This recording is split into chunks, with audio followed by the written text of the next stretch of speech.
Hello friends, welcome back பேஸ்டோ channel நண்பர்களே. இன்னைக்கு நம்ம சேனலில் என்ன பார்க்க போகிறோன்னா, ஒரு முக்கியமான ஜோதிட தாள்களை தான் இப்போ நாம் பார்க்க போகிறோம். அது மட்டும் இல்லாமல் ஒரு இன்ட்ரெஸ்டான ஆன்மீக தாள்களையும் பார்க்க போகிறோம். ஸோ என்ன பார்க்க போகிறோம், ஏது பார்க்க போகிறோம் அப்படிங்கிறத எல்லாமே இப்போ ஷேர் பண்ணுறேன். வாங்க ஃபஸ்ட்டு பார்க்கலாம். 2026 மூன்றாவது மாதமான மார்ச் மாதம் முடியறதுக்கு இன்னும் சில நாட்களே இருக்குது. நெக்ஸ்ட்டு மார்ச் மாதம் முடிந்து 4வது மாதமான ஏப்ரல் மாதம் பிறக்க போகுது. இந்த டைம் பிறக்கக்கூடிய ஏப்ரல் மாதம் ரொம்ப சிறப்பான முறையில் பிறக்க இருக்கு. ஏன்னா ஏப்ரல் 1 அன்னைக்கு பார்த்தீங்கன்னு வச்சுக்கோங்களேன், பங்குனி மாதத்துடைய உத்தர நட்சத்திரம் வருது. அதோடு அன்னைக்கு நிறைஞ்ச பௌர்ணமியும் வருது. அதனுடைய தாக்கமானது மார்ச் 29 ஒவ்வொருவருடைய வாழ்க்கையில ஏற்படும். அதுக்கு காரணம் என்னன்னா, கிரகங்களுடைய அமைப்புகள் தான். கிரகங்களுடைய அமைப்புகளால என்ன தாக்கங்கள் ஏற்படும் அப்படிங்கிறத கன்னிராசி நேயர்களுக்கு இந்த வீடியோவில் சொல்ல போகிறேன். கன்னிராசியில் பிறந்த நேயர்கள் இந்த ஒரு வீடியோவை ஸ்கிப் பண்ணாமல் பாருங்கள். உங்கள் ராசியை சேர்ந்தவர்களுக்கு கிரகங்களால் என்ன நடக்கும் அப்படிங்கிறத தெரிஞ்சு அதற்கேற்ப நடந்து பயன் பெறுங்க.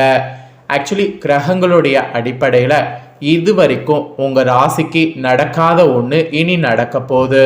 அது என்னென்ன நடக்கோ, அது எப்படி நடக்கோ அதெல்லாமே சொல்ல போகிறேன்.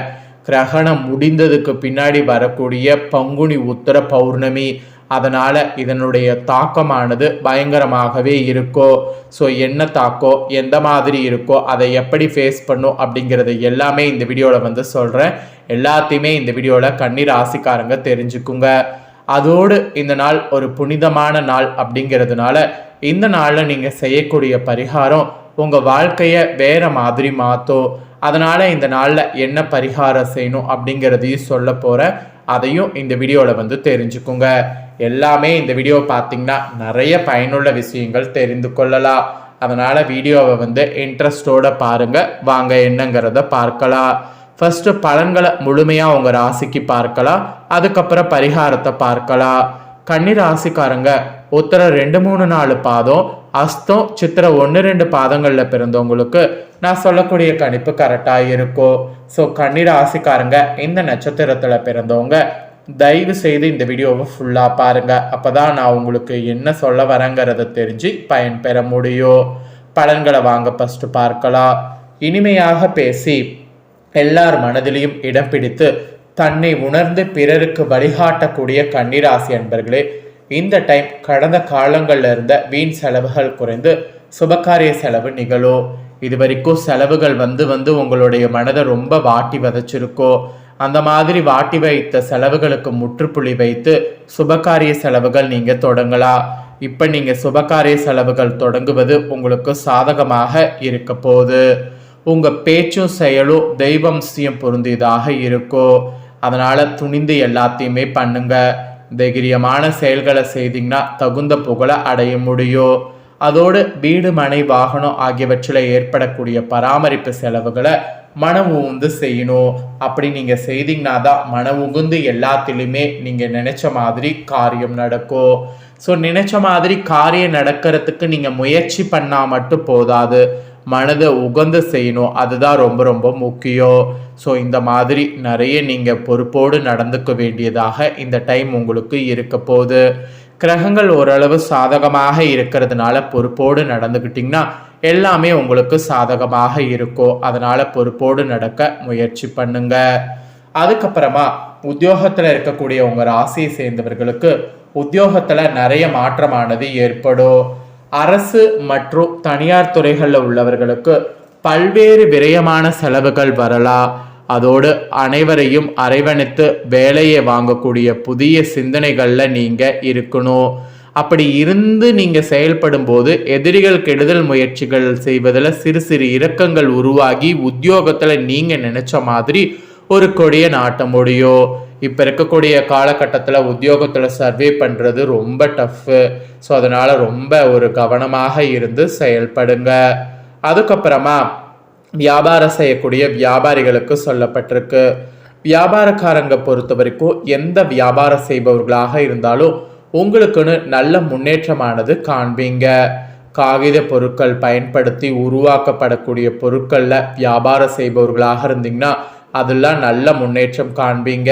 ஸோ வியாபாரக்காரங்களுக்கு நல்ல முன்னேற்றகரமாக இருக்கக்கூடிய நாட்கள் இனி இருக்க போகுது. அதனால வியாபாரக்காரங்க வியாபாரத்தை விரிவு பண்ணுவது அந்த மாதிரி எது வேணாலும் பண்ணலாம். அப்புறம் பெண்கள் பர்டிகுலராக குடும்பத்தை நிர்வகிக்கக்கூடிய பெண்கள் கடந்த காலங்களில் ஏற்பட்ட விரயமான செலவுகள் பற்றி மனதில் எதுவும் எண்ணாமல் இருந்தீங்கன்னா நற்பலன்கள் முழுதும் பெற ஆயுதமாக முடியும். இல்லைனா கொஞ்சம் கஷ்டம்தான். அதுவும் அரசு மற்றும் தனியார் துறைகளில் பணியாற்றக்கூடிய பெண்கள் புதிய உத்வேகத்தோடு செயல்பட்டு மனநிறைவு பெறுவது முயற்சி பண்ணிங்கன்னா பெற முடியும். அப்புறம் கலைத்துறையை சேர்ந்தவர்களுக்கு உங்களுடைய முழு திறமைகளையும் காட்டினால் மட்டுமே வாய்ப்புகள் அதிகமாக கிடைக்கும். அடிக்கடி வெளியூர் பயணங்கள்லாம் வந்து சேரணும். அதே போல் ஒரே நேரத்தில் பலவிதமான வாய்ப்புகள் வரும். அப்படி வரக்கூடிய வாய்ப்பில் எது பெஸ்ட்டோ அந்த வாய்ப்பை பயன்படுத்தி முன்னேறுங்க. அதுக்கப்புறமா அரசியல் துறையில் இருக்கிறவங்களுக்கு செல்வாக்கில் சிறிது சரிவு ஏற்படலாம்.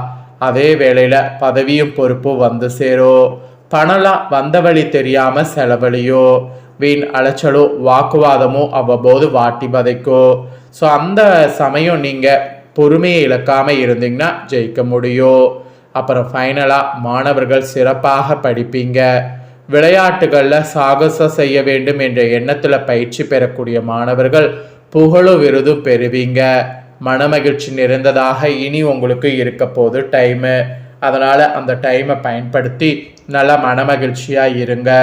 ஸோ கன்னி ராசிக்காரங்க உங்களுக்கான பலன்கள் பார்த்தீங்கன்னு வச்சுக்கோங்களேன், இதுதான் என்பது குறிப்பிடப்பட்டிருக்கு. குறிப்பிடப்பட்டதை தெளிவாக இந்த வீடியோவில் உங்களுக்கு ஷேர் பண்ணியிருக்கேன். ஷேர் பண்ணதை தெரிஞ்சிருப்பீங்க. தெரிஞ்சதுக்கேற்ப நடந்து பயன் பெறுங்க. இப்போ நெக்ஸ்ட்டு உங்கள் நட்சத்திரத்துக்கு ஏற்பவும் சிறப்பாக என்ன நடக்குங்கிறத சொல்ல போகிறேன். சிறப்பாக உங்கள் நட்சத்திரத்துக்கு ஏற்ப என்ன நடக்கும் அப்படிங்கிறதையும் தெரிஞ்சு அதற்கேற்ப நடந்தும் பயன் பெறுங்க. ஆக்சுவலி சிறப்பாக பார்க்கும்போது ஃபஸ்ட்டு உத்திரமில் பிறந்த நட்சத்திரக்காரங்களுக்கு இந்த டைம் உத்தியோகத்தில் உயர்வு உண்டாகும். மனதில் இருந்த குழப்பம் நீங்கி தைரியம் ஏற்படும். போட்டிகளில் பங்கு பெற ஆர்வமானது உண்டாகும். மனக்குழப்பம் நீங்கி தெளிவான முடிவுகள் எடுக்கணும். ஆனால் மற்றவர்களோடு பழகும்போது கவனமாக இருப்பது நல்லது. சமூகத்தில் கௌரவ அந்தஸ்து அதிகரிக்கும். அதனால் அதை நல்லா என்ஜாய் பண்ணுங்க. நெக்ஸ்ட்டு அஸ்தமில் பிறந்த கன்னிராசிக்கு சொல்லப்பட்டிருக்கு. இந்த டைம் குடும்பத்தில் உற்சாகமானது இருக்கும். மற்றவர்கள் உங்களை அனுசரித்து செல்வார்கள். கணவன் மனைவிக்கிடையே மகிழ்ச்சியான நிலை காணப்படும். பிள்ளைகளால் மருத்துவ செலவு ஏற்படும். பேச்சின் இனிமை சாதித்தால் எளிதில் காரியங்கள் கைகூடும். எதிர்காலத்துக்கு உதவக்கூடிய விஷயங்களில் ஆர்வம் உண்டாகும். ஆன்மீக சிந்தனை கூட உங்கள் நட்சத்திரத்துக்கு அதிகரிக்குங்க. அப்புறம் சித்திரையில் பிறந்த நட்சத்திரத்துக்கு சொல்லப்பட்டிருக்கு. இந்த டைம் உங்களுக்கு தொழில் வியாபாரம் சிறப்படையும். புதிய ஆர்டர்கள் கிடைக்க பெறுவது உறுதி. அதே போல் வியாபார வளர்ச்சிக்கு இருந்த தடைகள் நீங்கும். பழைய பாக்கிகள் வசூலாகும். அரசாங்க தொடர்பான விஷயங்கள் சாதகமாக முடியும். உத்தியோகத்தில் பதவி உயர்வு உண்டாகும். நீண்ட தூர பயணங்கள் காரிய அனுகூலம் உண்டாகும். சக பணியாளர்கள் மூலம் உதவிகள் கிடைக்கப்பெறும். ஸோ அந்த மாதிரியான அதிசயெல்லாம் நடக்குங்க. ஸோ கன்னி ராசிக்காரங்க உங்கள் நட்சத்திரத்துக்கு ஏற்பவும் என்ன பலன் அப்படிங்கிறத தெளிவாக இந்த வீடியோவில் சொல்லியிருக்கேன். சொன்னதை தெரிஞ்சிருப்பீங்க. தெரிஞ்சதுக்கேற்ப நடந்து பயன் பெறுங்க. இப்போ இந்த பங்குனி உத்திர பௌர்ணமியில் இதை செய்தால் மிகுதியான பலன் நிச்சயம் உண்டு. ஸோ அது என்னங்கிறத சொல்கிறேன், வாங்க பார்க்கலாம். ஆக்சுவலி பங்குனி உத்திரம் ஒரு ஆன்மீக ஆற்றல் மிகுந்த ஒரு நன்னாள். இந்த தினத்தில் அனைத்து கோவில்களில் விழாக்கள் வைபவங்கள் நடைபெறும். பர்டிகுலராக முருகப்பெருமான் வழிபாட்டுக்குரிய ஒரு விசேஷ தினமாக பங்குனி உத்திரம் கருதப்படும்.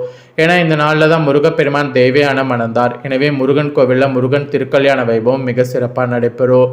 ஸோ இந்த பங்குனி உத்திர தினத்தில் நீங்கள் அதிகாலையில் எழுந்து குளித்து முடித்து விட்டு உங்கள் வீட்டில் இருக்கக்கூடிய முருகப்பெருமானுக்கு சிவப்பு நிற மலர்களை சமர்ப்பித்து தூபங்கள் கொளுத்தி நல்லெண்ணெய் தீபமேற்றி முருகனை மனதார வழிபட வேண்டும்.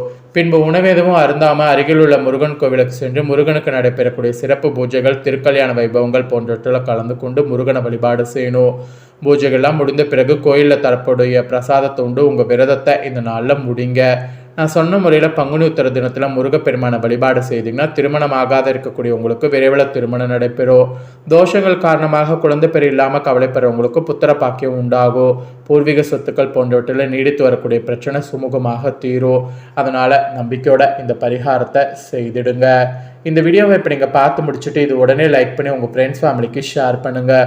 உங்கள் ஃப்ரெண்ட்ஸ் ஃபேமிலியில் இருக்கிறவங்களும் கன்னி ராசிக்காரங்களாக இருந்தாங்கன்னா இந்த தாள்களை பார்த்து இதை தெரிஞ்சு இதற்கேற்ப நடந்து பயன் பெறட்டும். இதே போல் புதிய தாள்களை தெரிந்து கொள்ள மறக்காமல் சேனலை சப்ஸ்கிரைப் பண்ணுங்கள், கூட பெல் பண்ண ப்ரெஸ் பண்ணுங்கள். அதை பண்ணிட்டீங்கன்னா இனி நான் போகிற மற்ற அப்டேட்டான எல்லா வீடியோஸும் உடனுக்குடனே தெரிந்து கொள்ளலாம். சப்ஸ்கிரைப் பண்ணி பெல் பண்ண ப்ரெஸ் பண்ணுங்கள். வேறொரு வீடியோவில் சந்திக்கிறேன். நன்றி, வணக்கம்.